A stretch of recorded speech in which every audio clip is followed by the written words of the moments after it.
love this album through and through. Like, it's one of those that you could put on in almost any setting, and it's at least one or two songs for any given setting, but together it makes sense, and that's really hard to pull off.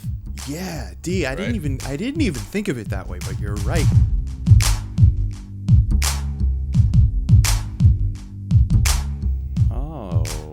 Okay, welcome back to the Raplizards podcast, the only show where two Jews and a Guyanese dude talk about hip-hop. Before we get started, a word from our sponsor. This week's episode is brought to you by Porcelain Patrol, Toilet Finder and Review. At Porcelain Patrol, we help you avoid those nasty turlets, but still find the closest clean one nearest you. At Porcelain Patrol, we want to remind you to avoid the splatter because your butt matters. Welcome back, everybody. I don't know where these guys find us, but we're glad they do. Yeah, I don't know where they find us, but they find the toilets, and that's all that matters. Yes, exactly. I've used it several times. It's glorious. I'm sure you have. So I get my daily updates. We don't talk about that here. Hey guys, what's up? I'm Benny. Should we talk about it, Benny? That we're toilet texters. Are we okay with it?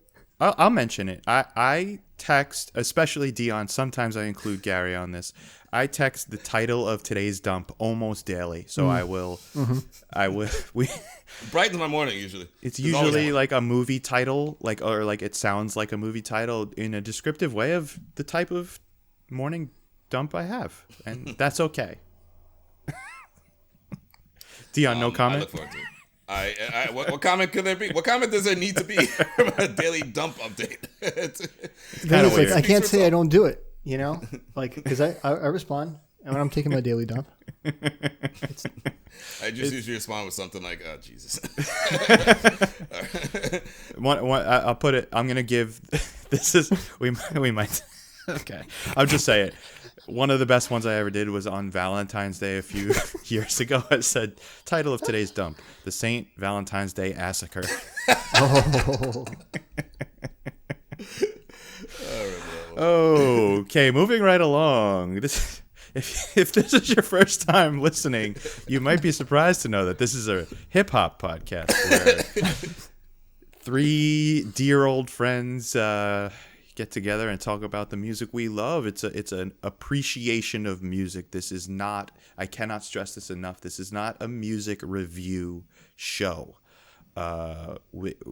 It's always a celebration and an examination of an album we love or an artist we love, kind of getting into nuanced conversations about what makes this thing so special to us.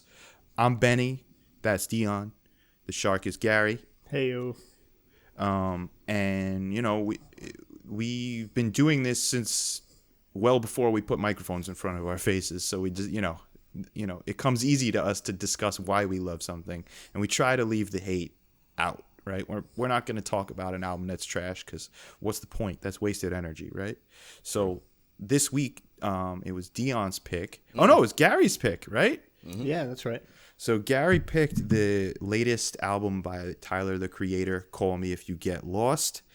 And man, I was so happy with it. If you look at our track list, our common ground, normal shit is like 90s boom bap hip hop, right? I'd say if you do a pie chart, that's going to be the most that we cover. Mm. And even if it's 2000s, it's like adjacent to 90s boom bap, right? So, Gary, let's start with you, man. I remember when you picked this album. I don't want to say I was surprised, but I was a little surprised. So, walk us through it, man. What is it about this album? It took a couple of years, but like the Tyler stuff that you both were, linking me up to, like really caught on. Finally, just in a typical way that you guys introduce music to me. Sure. Yeah, the general thing with you, Gary, is, hey, Gary, check this out, man. And you're like, yeah, sure. And then you don't. And then you make fun of it. And then you go, yeah, all right, one day. And then eventually you're like, yo, you ever hear of this artist? I'm like, yo, That's the thing, man. Life is long enough for us to have this kind of relationship. It's good. It works. Knock on wood, yes. Exactly. I just knocked on some wood. Well, I mean, it already has proven to be long enough, right? I think of the two, maybe we talked about 2 or 3 Tyler albums so far. 2. I might have suggested them both because I love his music, and I think it makes sense for us to talk about because there's something that we each love there. I mean, you guys both have enthusiasm for Tyler and the stuff that he was creating in a group context before. I know, the production value I think is awesome, right? The production is beautiful. It sounds amazing. Yeah. I got this playlist in Spotify called Test Your Fancy New Headphones because I got these fancy new headphones that I was trying to get to work at the start of the show that cancel out sound when you're jogging. It's like, all right, I can't hear anything. Fancy. They're too fancy. Too fancy. It's like, Emperor's New Clothes, fancy new clothes headphones. Anyway, so half the tracks on that playlist are Tyler tracks because they just sound amazing in your ears. But true. I thought this album was kind of an evolution in the certain theme in hip hop, and I thought it was done in the way that Tyler does things. It's funny. It's really smart. I've listened to it over and over again, even before we decided to talk about it in this project. So I wanted to just get it out there and, not make it a situation where I'm sending you, random lyric quotes in GChat at in the middle of the night and that's it. Let's talk about it. Yeah. Well said, man. Well said. Duly appreciated, man. Yeah. And I love that you said that about, fancy new headphones. It's something I noticed more and more as the years went on. He is one of those people who you could tell meticulously not only produces the music but mixes down the music and the highs are such good highs, the lows, it's all there. You know what I mean? And as an audiophile, that shit sparks me. You know what I mean? When I'm like, whoa, you could hear the sound separation and all that stuff. And I knew that too. As I was listening to this, I had you in mind, Ben. I knew that particular aspect of this, and honestly, other Tyler albums would sort of pique your fancy in that way. So that's not surprising at all. For sure. And Dion, I'd say of the 3 of us, you're the biggest Tyler fan. So walk us through it, man. Where are you at with this one? How does it match up to the rest? I'm still. It's a good question. I think this is probably his 5th album. I think 5th or 6th. Well, let's do it. Let's do it real quick.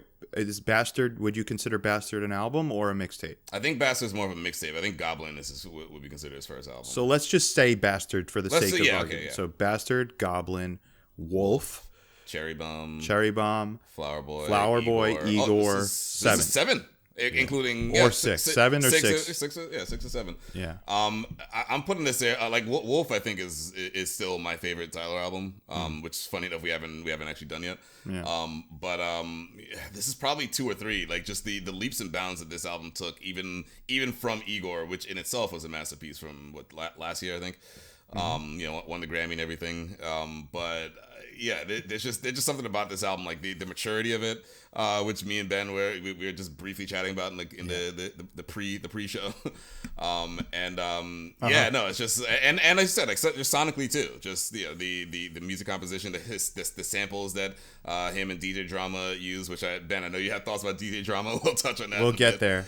But no, I just love this album through and through. Like it's one of those that you could put on in almost any setting, and is at least 1 or 2 songs for any given setting, but together it makes sense, and that's really hard to pull off. Yeah, I didn't even think of it that way, but you're right. He kind of covers all the bases on this one. Amped up, chilled out, and everything in between. Wow, I didn't even think of it that way, man. But it still makes sense together. Like it's not. It doesn't feel disjointed or like exactly. Did you guys find yourself kind of listening through the album and getting through it before you knew it, kind of thing? Like, or did you skip around? Oh well, I'm not one to skip around, so I do the playthrough. And to be honest with you, Gary, this one took me a while. I was not. When it first came out, I wasn't like, I was. I wasn't like that.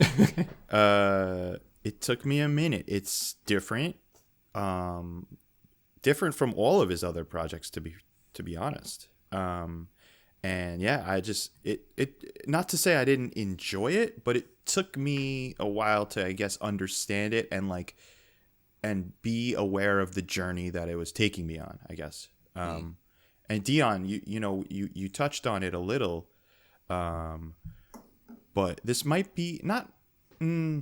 We've just reached a point in Tyler's career where I'm not surprised, but it's different that I'm not hearing anything where I'm like, oh my God, I can't believe he just said that. Yeah, like, yeah.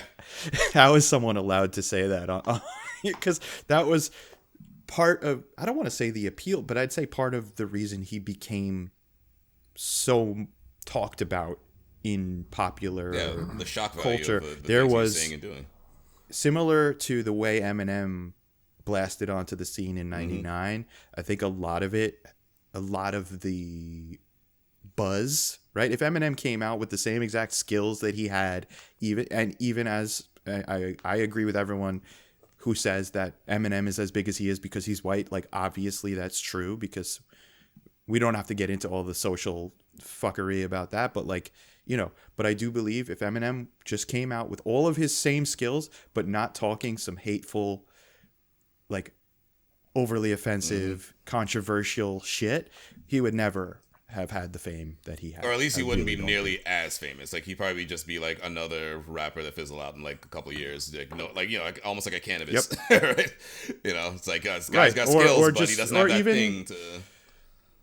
And even if he never fizzled out, maybe he'd have a really successful underground career. Sure, but he would not be what. And I say the same thing about Tyler. Right? Tyler's an incredible genius talent, musically and lyrically. But if he didn't drop the way he dropped, talking the shit he was talking, eating roaches and shit,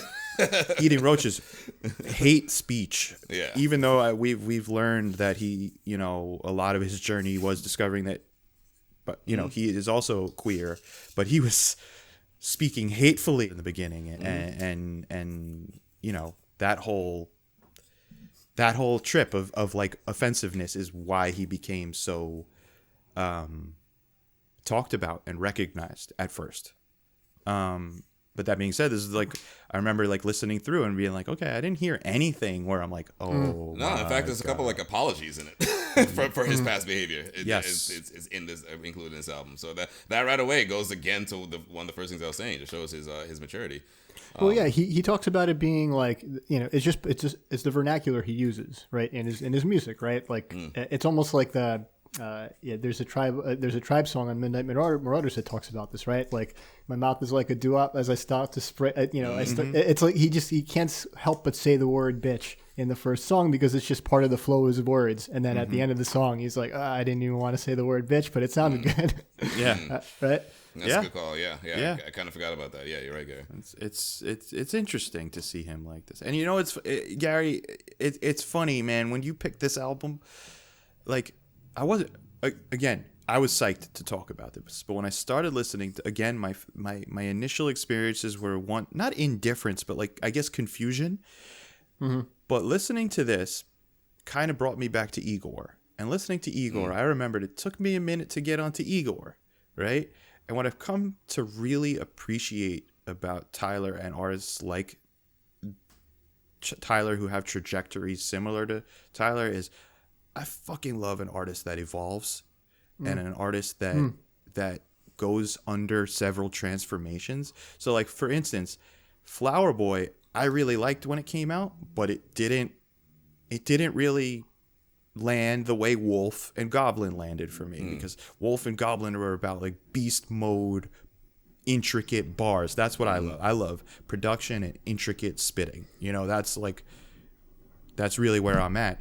But this album made me go back and listen to some other Tyler shit, and I'm like, wow, I think Flower Boy is my favorite Tyler album now, because I change, he changed, and like, I love an artist that we all change. For sure. No, definitely, especially with Tyler's work. It's very clear from album to album that each one is exploring like a phase in his life, or like a concept that he wants to explore in an album. Yeah, like to this point, like, he was talking about violent stuff, like video game type violence, earlier GTA. In his career. Yeah, in fact, he was on the GTA soundtrack with a song about like murking people and putting them in the trunk and like. By the way, a fun fact about that: not only is he on the soundtrack, he actually lends his voice to a couple of the random people you see on the street in GTA 5. Get out of here! Yeah, he actually, like if you go like a certain neighborhood, there's one like, and it's not even a character; it's just like literally like one of the NPCs, I guess. Yeah. But like, yeah, one of the random people you interact with says some pretty weird ass shit, and it's Tyler that voices that. That is hilarious. I gotta find that character. That's the shit. But now he's exploring like, he's exploring some like coming of age stuff, like Flower Boy with some coming of age stuff. So is this. So is Igor, and so is Call Me If You Get Lost to an extent, right? It's like some of it. It's kind of he's talking about romantic, kind of love triangle type shit. Yeah. That's very different from the stuff that he would talk about before. It's clearly it's like it's a huge evolution, but you're still getting this like really high impact, like beautiful sounding, amazing flow. And when he chooses to rhyme, it sounds pretty damn awesome. And when he chooses to sing or do something else, it doesn't sound like something that makes that's like a turnoff, at least for me. I was thinking, this sounds great. It's different, but fine. Yeah, man. And you use the word beauty, Gary, and that's something I think that every album he sprinkles in more beauty, right? Like I'd say the sonic landscape he provided at first was menace, or like discord, or I don't know, like just like there's like a haunting danger to his sound at first. And I think as the years go on, he sprinkles in like soul and beauty. Haunting danger. That's right. That's good. That's good. And I think now it's more on like the level, they're still there, but like there's a lot of beauty and subtlety and patience, and you know what I mean. There's like new emotional elements to the sound, and I love the production on this shit, man. So good. It's playful too. Go ahead, Dion. No, so I was just gonna say you mentioned that this is the first time he's really touching on romance. That's not quite accurate, but you are accurate in another way. Basically, this is like, you're right. One of the themes of this album is definitely like his like this romance, this sort of love triangle he's in. But in his previous albums, he's had romantic songs. They just had like sort of more deranged, just dark themes. Yeah. So like on Wolf, IFHY, which is I fucking hate you, right? A love song. It's a love song, right? And then also fucking Young on, was it Flower Boy or Cherry Bomb, I think. Also, like, technically a love song, but it's about some dangerous dark shit that, again, that old Tyler, that shock value thing, talking about like, basically an underage girl that he's like the character that's in that album is falling in love with. But in this case, like the maturity lies in the like sort of more realistic romantic nature of what he's talking about, right? Does that make sense? Yeah, I think so. Yeah, sure. It was a believable exactly. story. It all comes back to the maturity. The way he's describing the like interaction with, I forget which song it is, but maybe it's over a couple of songs where he's kind of talking about how he's formed this relationship with this girl that's dating. There's multiple songs, an acquaintance of his, like at home, or a friend of his. But like just them talking on the phone, her like packing stuff, and them being like secretive about it. It all sounds plausible, I guess. It's almost like watching a movie in your head, listening to that track while it's a pretty dope track in itself, right? Can I tell you you're talking about Wilshire, I think, right? The second to last track, the long song where he's just like going off the whole story. Yes, the whole story. It's probably my favorite song. So that you know what that reminded me of when listening to. So you know how like we've all watched The Office here. So seasons 1, 2, and some of 3 of The Office, right? Jim and Pam, they never hook up, and they never, except for once when Jim says "I love you" to Pam, right at the end of season 2. Right? What it is an emotional. It's like an emotional affair. You know what I mean? So it's like it's two people hard flirting with hard with each other. Obviously, have actual feelings for each other, but but one of them is in it. What? No Penny though. No Penny. No Penny. Yeah. I was like, what? Okay. Yeah, no Penny. We have to keep that in. Okay, no problem. Whatever. So what I'm saying is, this is kind of reminded me of that. This whole like we spend time together. They've basically done everything besides Penny, and it kind of just reminded me of Jim and Pam in the beginning. So hopefully Maybe it has a Jim and Pam ending. And it's confirmed that like the one. So it's funny you go into that, Ben, because on The Office, obviously you see both parties. Like you're seeing Jim's perspective and Pam's perspective, and you're clearly seeing that both of these people in their personal lives or whatever, in their own heads, have feelings for each other. On this album, for the most part, with the exception of one instance, this is all from Tyler's perspective. Right. So you actually have no idea. Is he just making this up, or like does this chick actually have feelings for him, or is this just all in his head and he's like stalking her or something? Right. This girl that clearly has a boyfriend. Except for on the classic two song track 10 on all Tyler albums, Sweet / I thought you wanted to dance. At the end of I Thought You Wanted to Dance, there is a singer. I think it's Fana Hughes.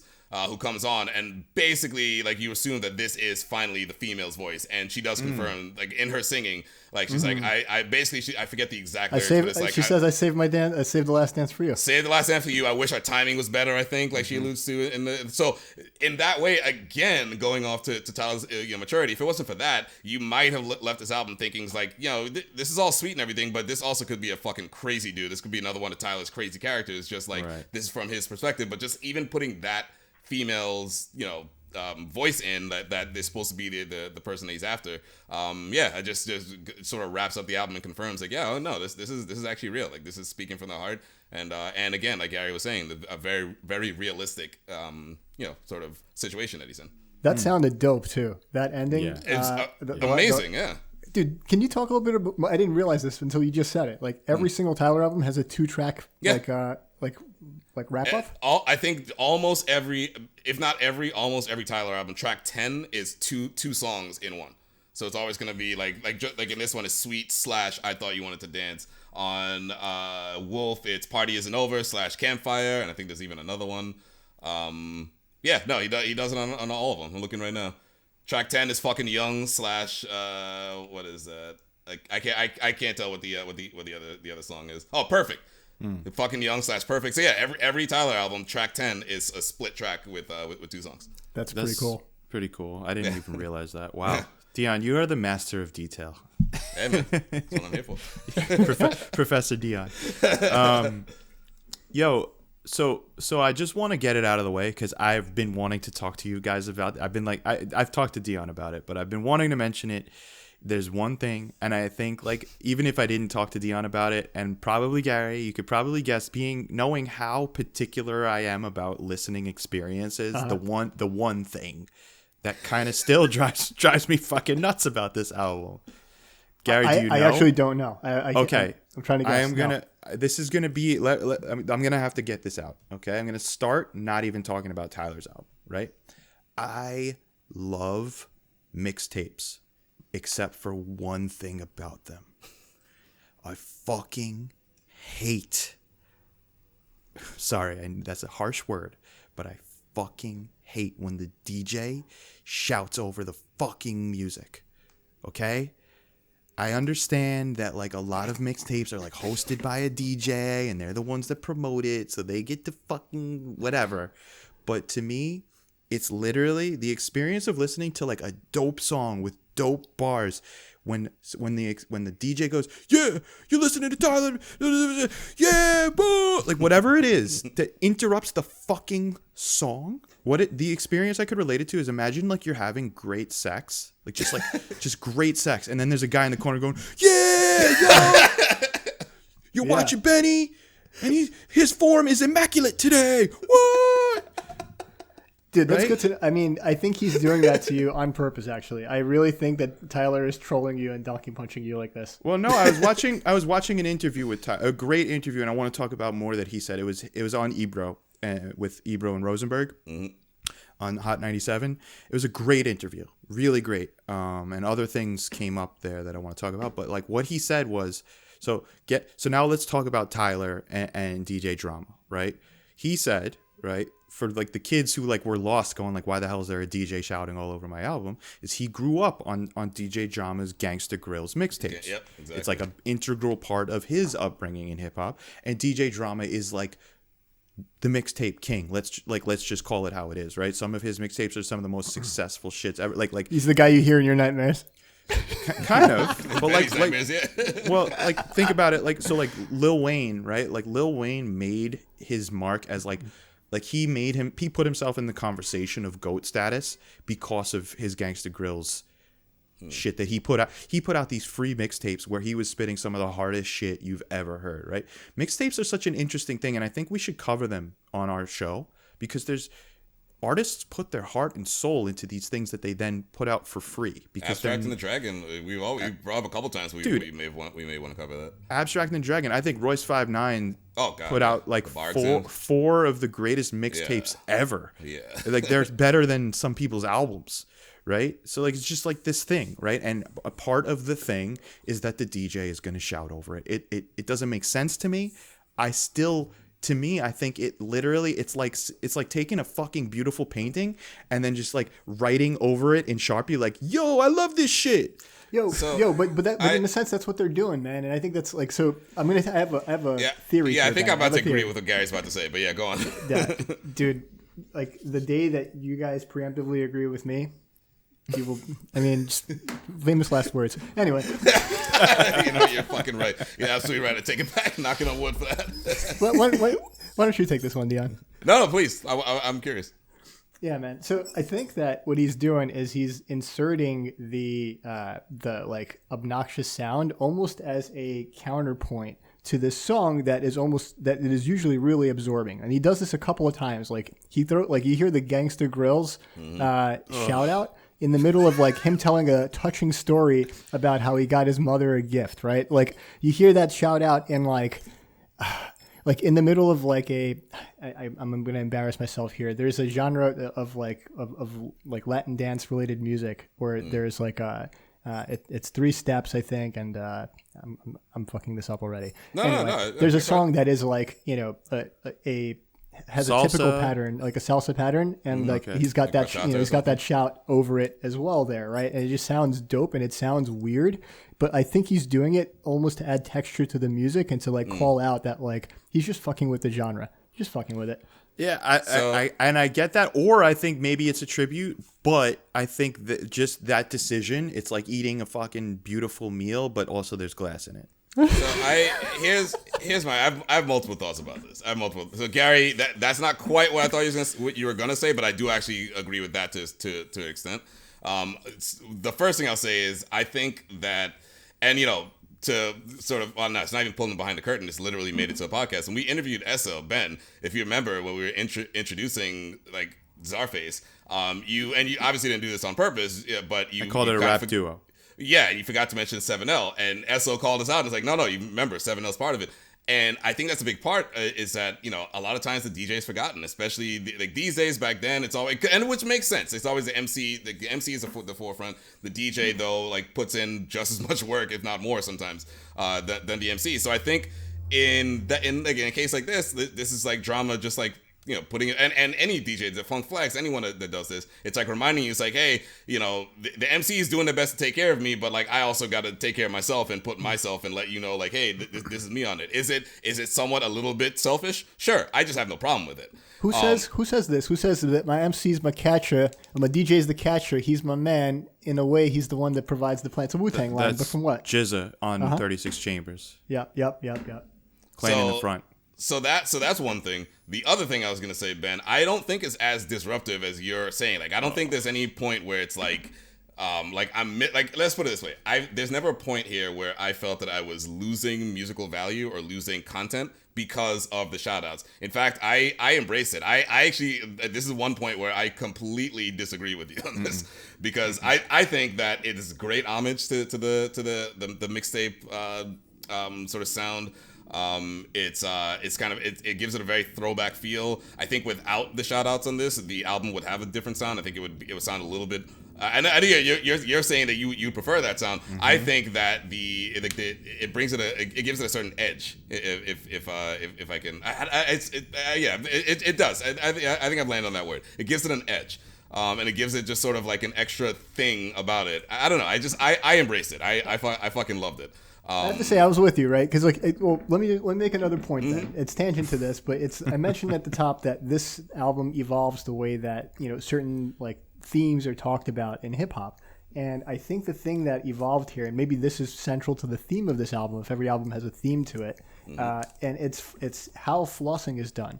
right? Tyler flosses in this kind of new and nuanced way in this album that is just like, it gets me. Like all the flossing and all the music that we've heard, generally it's like, yeah, this is cool, but this is like almost a predictable kind of flossing, right? It's like, I mean, it's flossing that I recognize from like my own upbringing and childhood, right? Sure. It's just, it's like, you get a fancy car, right? Even if you are get the fancy car, you get the chains. You get all the stuff. You could still be living like, you know, in the hood, right? Or like, you know, if you grew up poor, you're still living poor, but you have all these kind of things to show for how like well groomed you are, or like how well you could support yourself, you know, and how well you're doing in the world, right? So like that's predictable. What Tyler does here is like, I don't know, I thought it was hilarious. He got me in a way that I didn't think I would get got. But he's talking about so the first track he's talking about cookie crumbs in the rolls, right?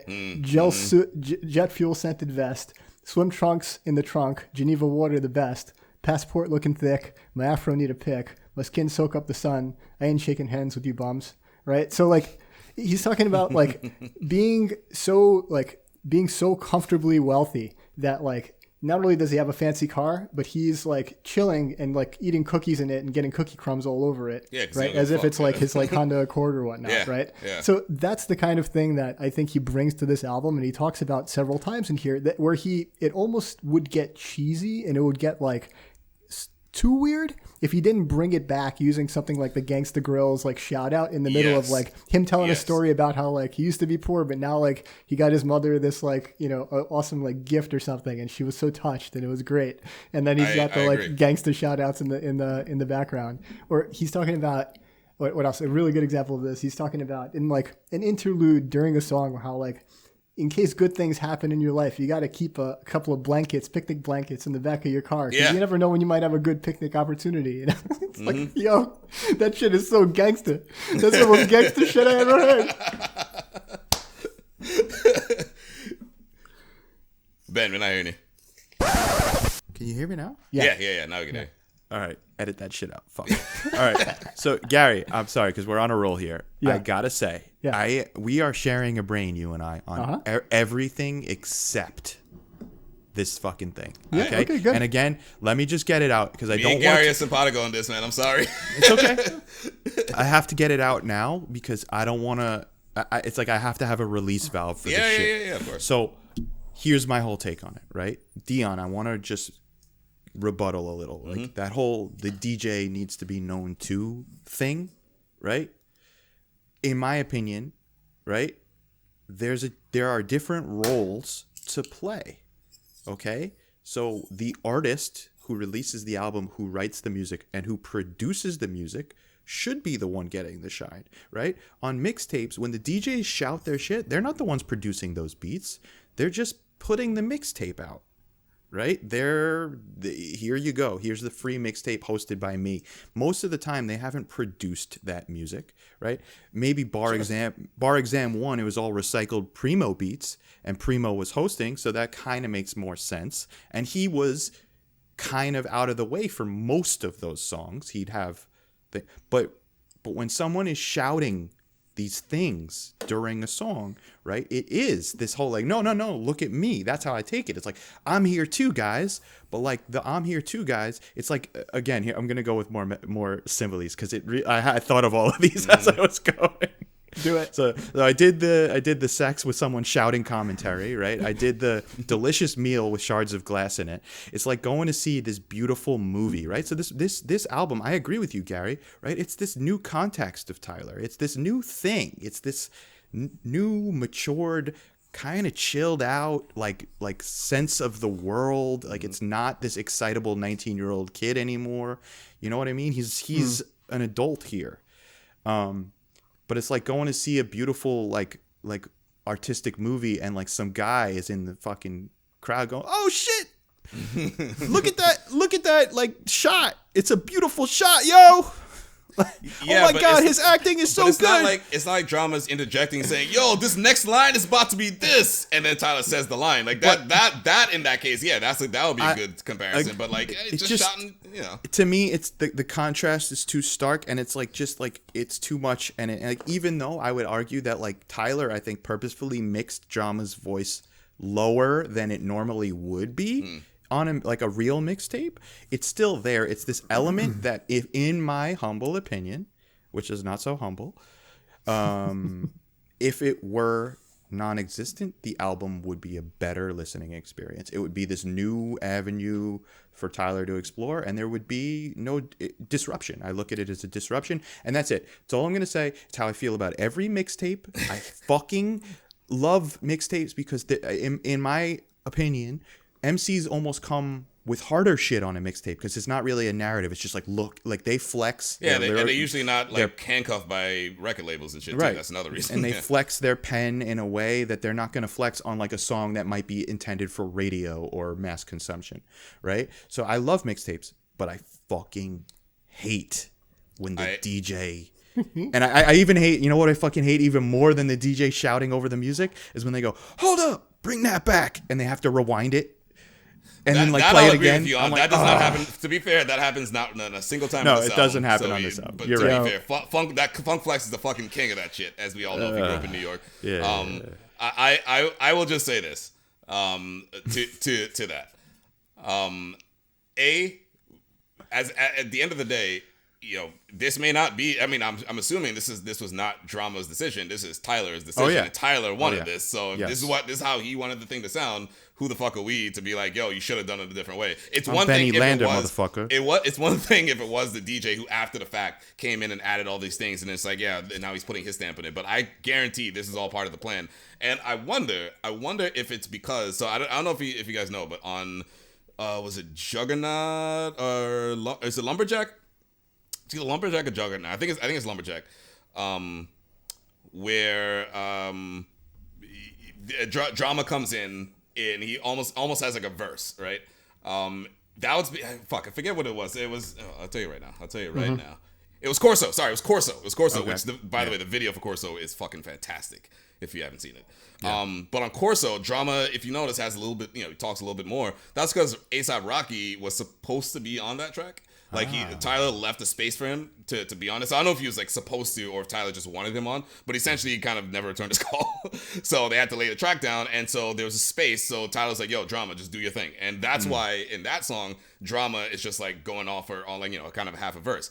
Yeah. I wonder if that like sort of prompted Tyler to then add in the drama interjections to the rest of the album because he liked how much it sounded. I personally, on Corso at least, I think this is the case in the rest of the album too. I generally do like the DJ drama interjections, but I think in Corso it fits so perfectly. I think it works for the song. So I wonder if Tyler heard that and it's just like, you know what, fuck it, this sounds great. Why not just do this throughout the album? And so I'm not saying that is what happened. I'm just saying maybe that's it, and maybe that goes back to be Tyler's decision. Ultimately, though, Ben, I see what you're saying.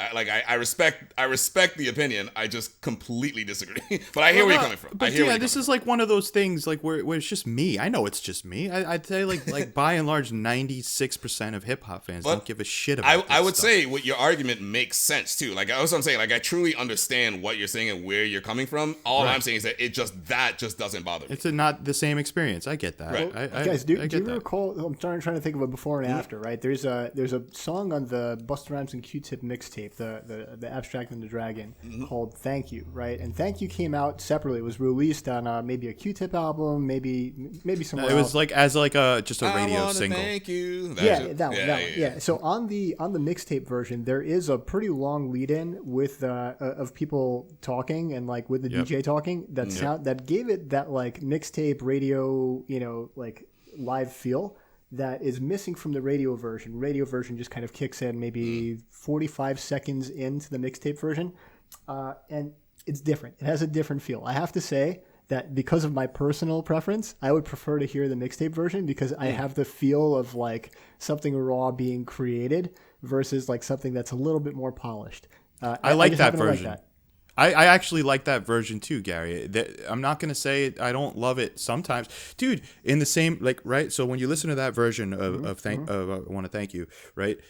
There is something, oh, wow, this is exciting, right? Like, because you know, same thing with Annie Up, right? Funkmaster Flex, like, literally, in the beginning of Annie Up, like, he's like, his fucking, like, his set off, or I don't know what you want to call it. He kicks it off with this I think it's perfect element of excitement and like get your ass up. This is the shit. That you know is what a I mean? top 5 pump up song in music history. Oh, And yeah. part of it has to do with Punk Flex. Could be number one. Could be number one. It might be. Jesus Christ. But you know, so again, I'm not saying it doesn't have its place. I just, for the most part, anyway. Moving along. I don't want to spend any more time because it was in the whole album. It's that one thing where continuously it was occurring for me.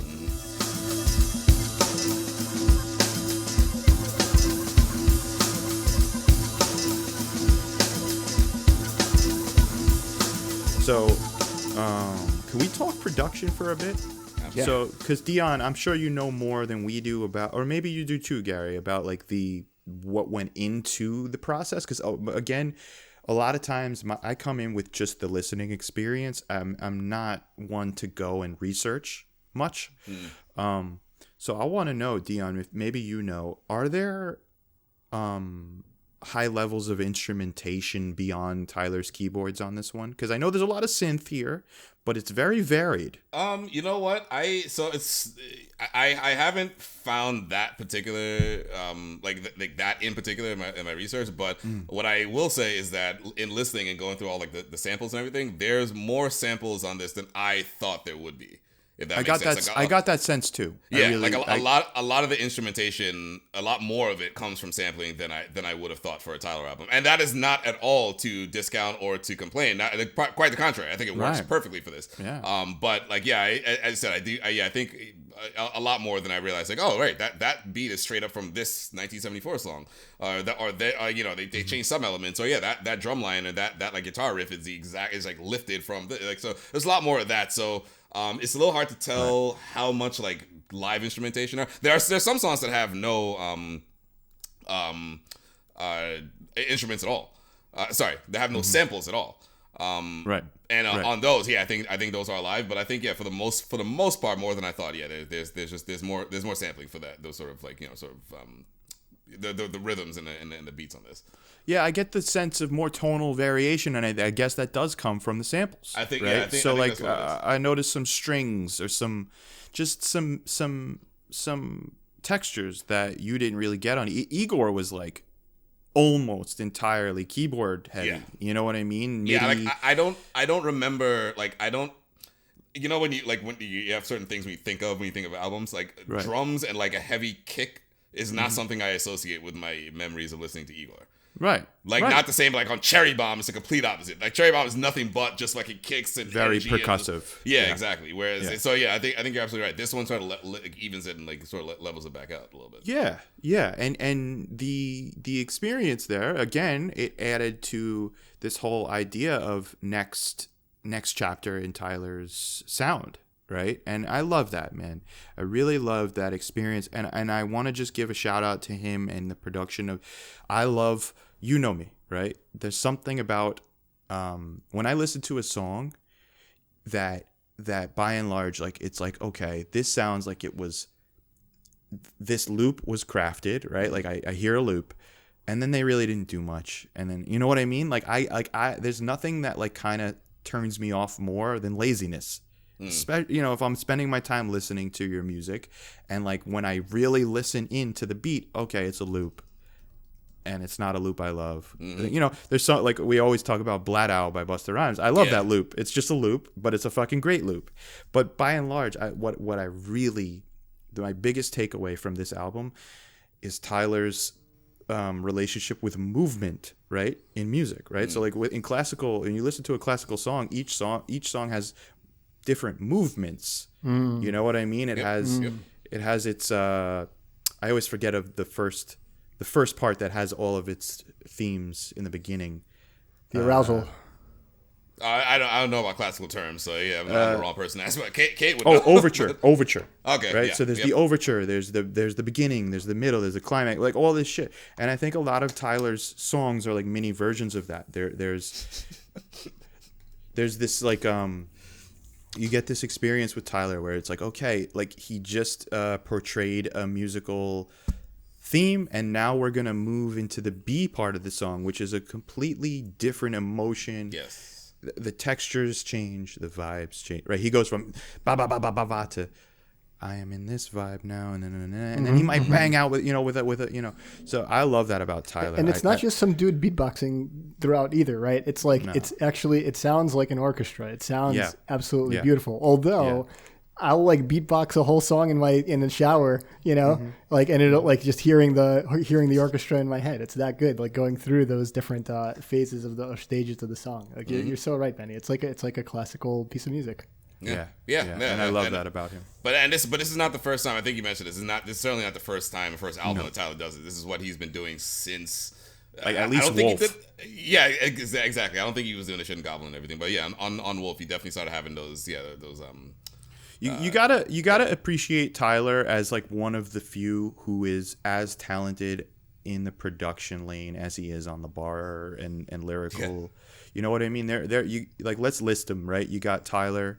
You got Kanye. Yeah, okay. I was gonna say, like, I 100% have Kanye in that list. I honestly didn't know if you did. Just because Kanye, I don't love Kanye, but you gotta give flowers. He's one of the most talented human beings of all time. He's just a little Who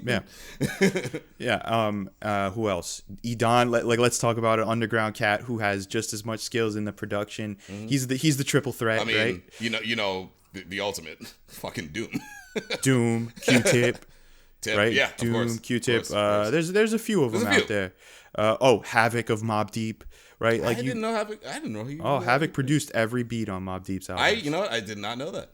Yo, we got to cover Mobb, okay? Fuck yeah. We fucking have to cover Mobb. I was listening. Styles P and Havoc were on Rock the Bells radio last night. As me and Kate were coming home for the thing we went to, listen to an interview on the. Havoc did Shook Ones live on the air as we were coming home. It was fucking dope.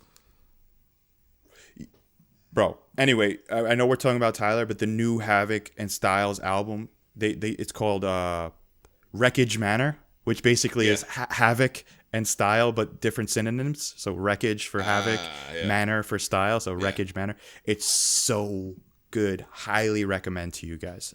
Really good. So producer, lyricist, Tyler is top tier. I admire him so much in that respect. So I'm gonna turn it back to you, Gary, because I see how inspired you are by this album, and it's so good.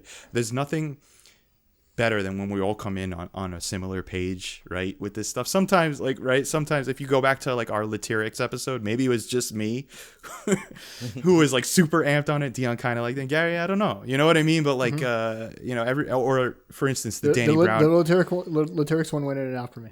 But I'll be back. Right. Maybe one day you're gonna be like, yo, Benny, you ever hear of Lyterics? But like the Danny Brown episode, right? Danny Brown, Kanye. Yeah. Right. Do you know this Danny Brown, guys? Well, we talked about him for like 2 weeks. But Gary, like, are there other things you want to talk about with this album? Is there stuff that really resonated with you that we haven't landed on yet? No, and I'll talk about that. I think that's important, right, to this choice, right? Because you were mentioning we don't really choose albums that, we wouldn't choose an album to talk about that we think is whack. It's like, oh, let's listen to something whack right now. Right. No, because life is too short for that. Right. But this album is not like it's not whack. So where I'm going with this is there are some albums you listen to and you're like, oh my God, this is maybe the deepest shit. This album goes to depths that I don't have or we don't have right now. I'm definitely not getting to within like a week of listening, whatever, right? Like if we listen to like, some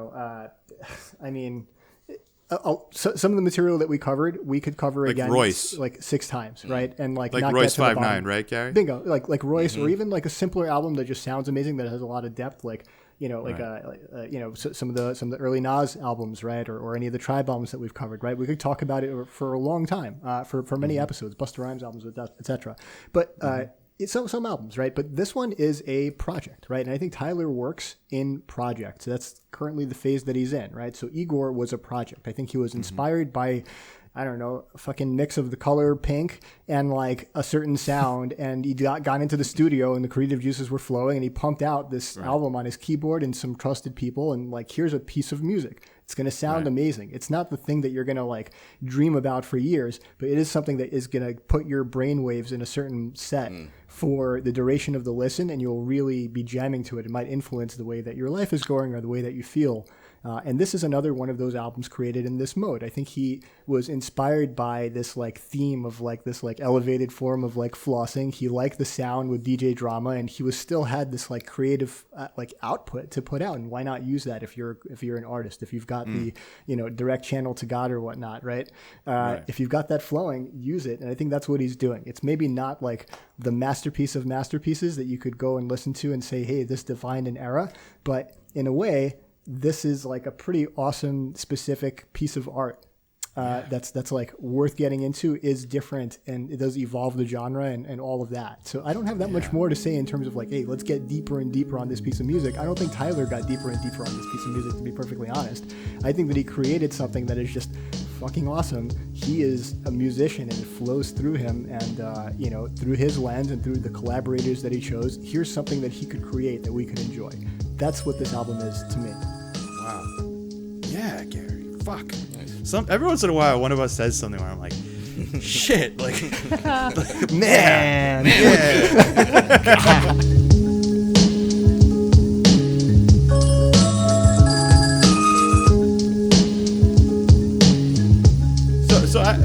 On that note, Dion, you want to do like your last takes on it? You guys want? I feel like we covered a lot of bases. Many takes that we didn't even touch on, but so let's get to the big ones, and then I'll take us out. All right, cool. So one little factoid I don't know if you realize, Lumberjack is a direct sample. This is another one of those songs where like there was more sampling in it than I would have realized. It samples a Gravedigger song from '94. So that's either a Prince Paul or RZA beat. I think Prince Paul didn't sound like a RZA beat, but it was a Gravedigger song called Two Cups of Blood. And I thought Lumberjack is one of my favorite beats on this album. I can't end we brought up Lil Wayne earlier briefly. There's been hot and cold like sort of fandom with Lil Wayne. Like when we first came out, like when we were like younger, I really didn't I wasn't down. Then later on, I was like, all right, this guy's got fucking bars, but like he's like kind of a clown ball, I had all these thoughts. I am to the point now where like they put Wayne in GOAT status, at least on the list. And up until like the last few years, I was always like, nah, that's some bullshit. And then you hear a bar like what he has on Hot Wind Blows. Oh, holy shit! Oh man, holy shit! That is one of the best fucking verses I've ever heard from Lil Wayne. And one of the best verses I've heard. Yeah. I mean, really. I'm sorry, I'm going to let you continue, D, but I just want to get this out too. I want to share that, and I want to tell on myself a little bit. I did not understand Lil Wayne, right? I did not appreciate his music for a long time. Okay, I don't know if it was just a negative block I had or a resistance to the Dirty South sound. I don't know what it was, but I was not with Lil Wayne, right? And I will say, there's a lot of music he put out which I still think is not for me. I won't get too negative with it, but it's just not something I ever want to listen to. But it wasn't just this, but I've had several experiences over the past like 2 years where I've heard some shit he spit where I'm like, oh. You ever hear the Carter 3? Anything on the Carter 3? I've heard that album. And I think it's great. It is that great. album is incredible. He is just a true master of the pen. I don't love his music so much all the time, but his pen game, you can't say he's not one of the illest. No. He is. The last line on his verse here is sick. The wind beneath my wings, desert eagle underneath my coat. Yo, that's so hard. God, I love it. I love it. Yeah. But yeah, so I couldn't let this episode go by without at least mentioning and giving props and shout out to Weezy. Yeah, man. I mean, yeah, like, there's a lot. Look, we can go into a bunch, but ultimately, we started by talking about the themes of this album. I think this album has two themes, right? One is the sort of quote unquote concept album of concept down's the wrong word, but like the story, right? That's weaved in from the beginning to the end of Tyler clearly, going after this girl who has a boyfriend. Has feelings for him too, reciprocates them, but it's just like bad timing, right? So it's just like this his story going throughout. But it's also a theme, like a sort of background theme of this, which Gary brought up a little bit earlier, where, you know, he's like, clearly Tyler at this point is rich. He's worth, you know, like 30, 40 million. I forget how much, right? But like, he's comfortable, right? But he makes a point many times on this album to say, look, like, yeah, I'm happy with like the riches and the fame and everything I have, but like what's most important to me right now is like seeing the world. And like he said, like on a skit, like he said, like, you know, I have all these riches, whatever, but the most important thing, the biggest thing that I have, the most important thing you can get is a passport. Right, and he says that later on the album too. So like, I feel like that also lends to like his sort of maturity, where it's like, as Gary was saying, like, you know, with the roles of getting crumbs and everything on it, it's like those aren't the things that matter to him anymore. You know, what matters to him right now are you know, like love and exploring and like, you know, just, you know, sort of feeding the self and feeding the brain, right? Which is you know what he does, what he helps us do by listening to this shit, right? Wow. But yeah, so I think that it's two themes I think that are excellently pulled off. You know, I don't think Tyler of 10 years ago would have had either as a theme on his album. So as I said, it just the continued maturity in his way. Yeah, again, so many other notes. But you know, as they say, you gotta what's the word? You gotta kill the baby, right? It's just like you gotta get rid of just like whatever, like, you know, you're not kill it. You say you gotta kill that baby. Because we can go on for like 2-3 hours, but like I can't get to everything here. But I will just say, I love this album. I loved it from the beginning, unlike you, Ben. From like the very first time I heard this, the first time I heard this, I'm like, yo, guys, this is a fucking great album. Like, what the hell did Tyler just put out? And it just got even better by doing this little deep dive. Once in a while, there'll be like a late night G chat from one of us that's like, oh shit, did you hear this? Okay, yeah, bookmark. Exactly. We'll be talking about this. The last thing I'll say is I teased at the very beginning that there were two things in this album that I sort of was a little bit surprised at the direction that he went. One was the cover, which a lot of people think is you know, alluding to ODB's Return to 36 Chambers with the welfare card. He straight up came out and said, no, that. Huh? I got that. Yeah. Yeah. No, he came out and said it really wasn't. It was, hold on, there's actually a tweet. He goes, not actually, old passport and travel cards from early 1900s, but they do mimic each other because most IDs have the same shape and design. This is most people's reference point for an ID on a rap album, so of course this gets brought up. Yeah. Right. So no, it's just a coincidence basically, and you know, as we realize now, I can't pinpoint, but there are other albums with ID cards on the front that aren't necessarily alluding to this, but there are a couple of Wu-Tang references in this album that made me think, oh, maybe it actually was. But that wasn't. And then the other thing, this is like some nerd shit. On what is it? Safari. He ends by one of the verses by going, the felines named him hour for how long he eats the.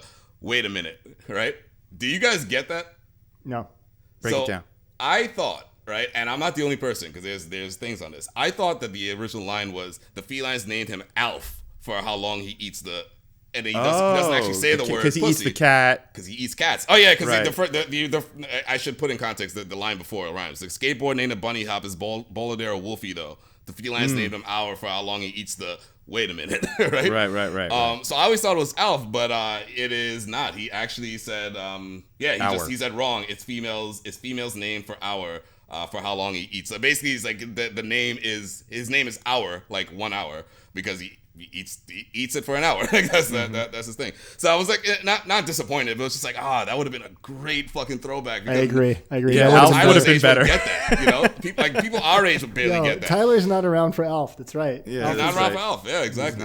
He's not an Alf baby. That would have been so fucking perfect. But yeah, no. Guys, hold up. Can we talk about Alf for a second? What the fuck is going on with Alf? Okay, I have a vague recollection as a toddler of there being like a cigarette smoking alien or something on the TV, like a puppet. 4 seasons. What was the all I remember is the puppet talking and maybe smoking cigarettes. Like I don't know anything else. That's all you need to remember, Gary, I'll put it this way, right? I'm not going to break down Alf, please, but like there was a time where all we had was network television. Yeah. Yeah. So yeah. like, if someone had an idea, like, yo, let's do a sitcom where there's a puppet who's a member of the family, and that puppet happens to be an alien from space who eats cats, right? The network didn't have a lot of like options, right? Or you know what I mean? It wasn't Yeah. like, well, Yeah. like no, let's do another cop drama, you know what I mean? Like, there was no room for like artistic, like really good movie level shows. So it was just like they haven't figured it out yet. a lot of shit coms, and like Yeah. that would. This was a sitcom. Yeah, totally. Yeah. Thank you, Benny. That makes a lot of sense. And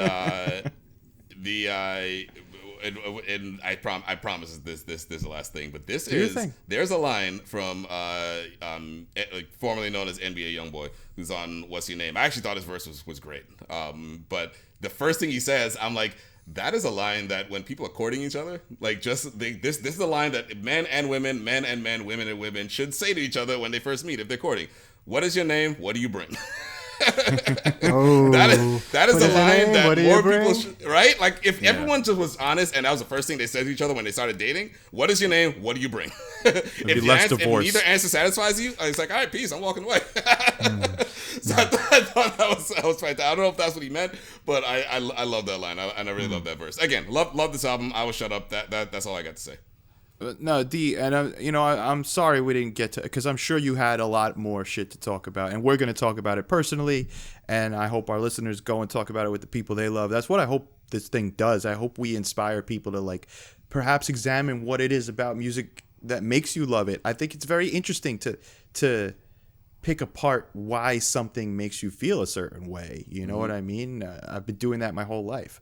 But I will wrap it up by saying that Tyler, the Creator, is, I don't use this term, I don't use it when I don't believe it. I use the word genius. I think he's a genius. I think he's a special talent with who's been honing his craft for over a decade, really making his mark, and I think he's going to be remembered for a long time, like as a classic, right? Like we always look back at, like, there's all these 90s albums that came out that are super dope, but only some of them are remembered and heralded as classic artists and classic albums. I think he's going to be one of them, you know?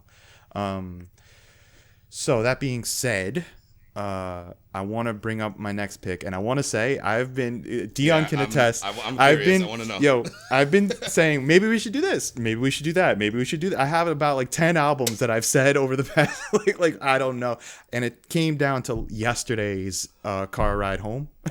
Nice. We are doing an album that I know neither of you has listened to. That I know I don't want to eat. I don't want to eat my words, but I know you'll love it. Okay. We're gonna do the album Desire by Pharoah Monch. Nice. All right. That's what I thought. Good. Okay, Right. Gary, if I'm wrong about this one, maybe we shouldn't be friends. I don't know. let's find out about the Pharaoh. Let's go there. Pharoah Monch, Desire. Give it a listen. And I just want to, I guess, do a quick shout out to our boy Fred the Red Walrus. Dope music. We love you, man. All of the interludes, intros, outros. You could find him on Bandcamp. Red Walrus. Yeah, we should do one of those. We got to get some stabs in this show. You know what I mean? Drops. But go check him out on Bandcamp. If you dig his shit, give it a download. It'll cost you a few bucks. You'll be supporting a great artist. I want to thank Nate, and I just want to thank you for sticking with it.